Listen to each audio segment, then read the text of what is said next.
도와서 사는 게 백한정입니다.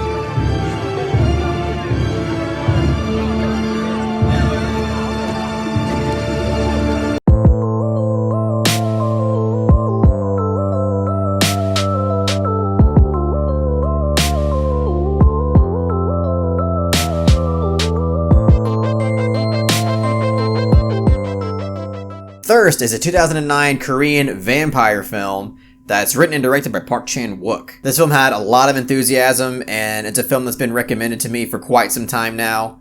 And this is what next week's patron poll looks like. So if this is something that interests you, please consider becoming a $1 patron, and not only will you become an exclusive member of Kino Town, but you'll also be gaining access to these weekly polls. So far I've only seen 3 Park Chan-wook films: The Handmaiden, Oldboy, and now Thirst. So I remember watching Oldboy at the beginning of this year, and there were many aspects about the film that I really enjoyed. Especially, like, the first thing that comes to mind is that really stunning and badass tracking shot fight scene that just feels incredibly raw. And I also really dug the way it revealed its disturbing twist by the end of the film that would really make anybody cringe in fear. And then some months later, I checked out The Handmaiden, which I have a review for, haven't checked that out yet. And that's a film where I truly got shook by Park Chan-wook.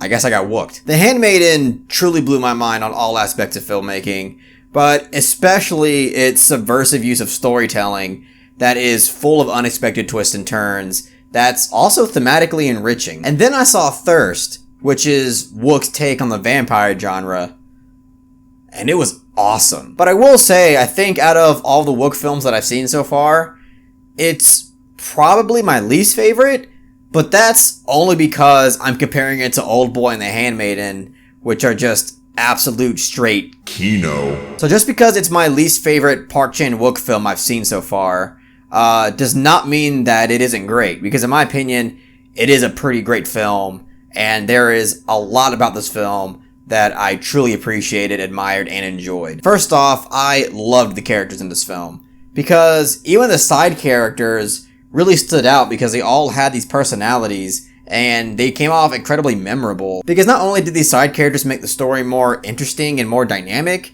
but they also contributed a lot to how the story unfolds.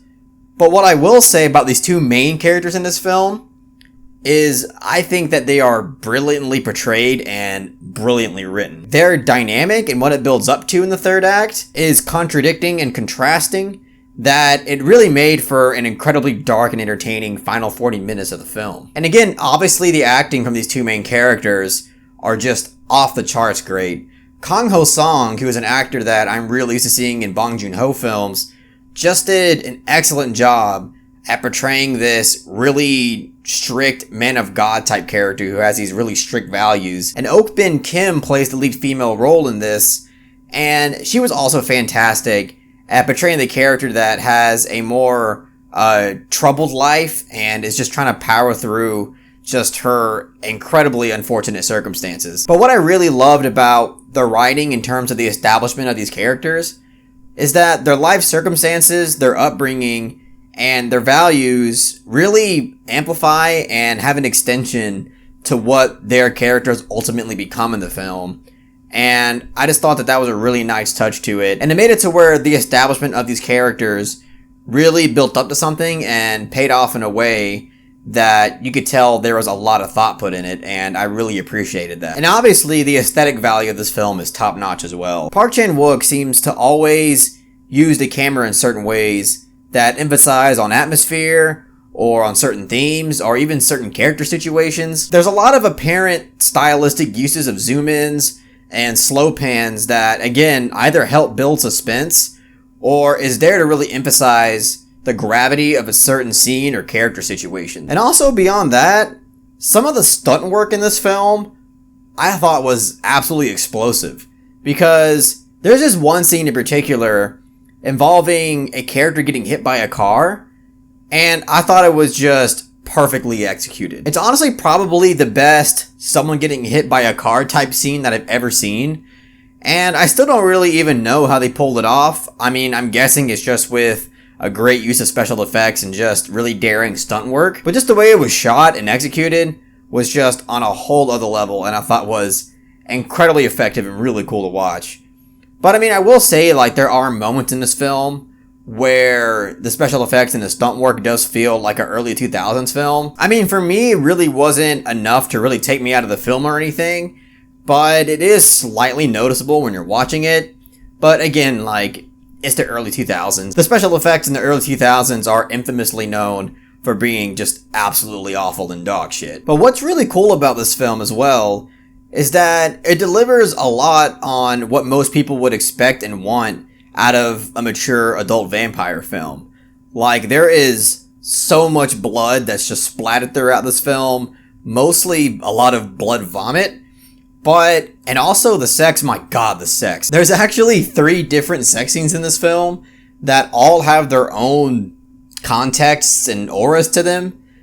And there's this one sex scene in the first act that is just really intense and sustains for a long period of time and is pretty graphic, so I wouldn't really recommend watching this with any parental figures of any kind, because if you did, just the level of awkwardness would reach a level that's so intense that it will probably induce a coma. But nevertheless, it's not without meaning or purpose. Like, there was definitely a reason why it was like that. And I think it also is a way to kind of emphasize on these characters. But there's another sex scene in the second act of this film that was just so out there and just absurd and twisted that, like, it was just kind of hilarious watching it. And right now I'm still kind of on the fence and mixed about the overall scene and approach and just my overall feelings about it.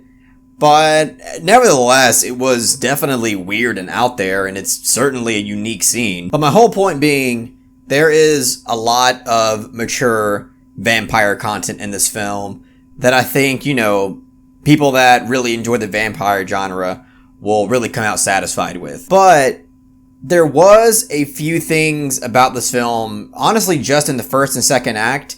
I think the third act is essentially flawless. But there are some things about the first and second act that kind of bugged me a little bit. And one of them has to do with the amount and execution of expositional dialogue, where, like, characters are literally just relaying and repeating and spoon-feeding information to the audience that was already well established and visually conveyed to you. And I just find it really bothersome when a film does that, because it just puts so much effort and so much time into trying to convey this information through just visual means, and it's like they just didn't trust their audience enough to get it. And it's just a really frustrating thing when something like that happens. Like, for instance, in the first act, there's a scene where Ok-bin Kim's character is just, like, blatantly spoon-feeding information about how she feels about her current living situation and how she feels mentally, emotionally, and why she does certain things. And the film had already obviously visually conveyed all of those things that she just blurted out. And it was something that really took me out of the current scene, which I thought was really unfortunate. And there was also something about the second act, in terms of direction and structure, that made it feel weaker than everything else in the film. And I think for me, it just came off a bit messy and scattered, to the point where it was feeling a bit aimless, and I'm sure that it was an intentional stylistic choice, and perhaps on rewatch it won't bother me as much, but it definitely didn't feel as cohesive or engaging as the first and third act. But those aspects of the film certainly didn't stop me from really enjoying and appreciating this film. Like I said, I think that the acting is absolutely brilliant. The characters are really cleverly and beautifully written and incorporated into the film.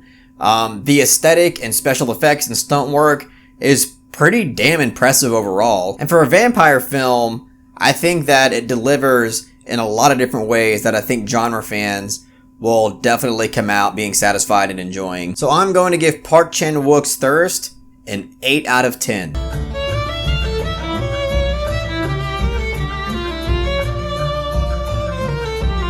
I definitely want to watch more Park Chan-wook films. That's why I put Sympathy for Lady of Vengeance on this week's Patreon poll. I don't think it's going to win because it's up against Perfect Blue, but I'm definitely really hoping to watch more Park Chan-wook films, and I want to buy a lot of them on Blu-ray. I don't think I own a single Park Chan-wook film on Blu-ray, which is kind of a travesty. But anyways, I hope you guys really enjoyed what I had to say about Thirst. If you really enjoyed this video, please give it a thumbs up and share it amongst your friends. And don't forget to subscribe to the channel to be updated on more film-related content.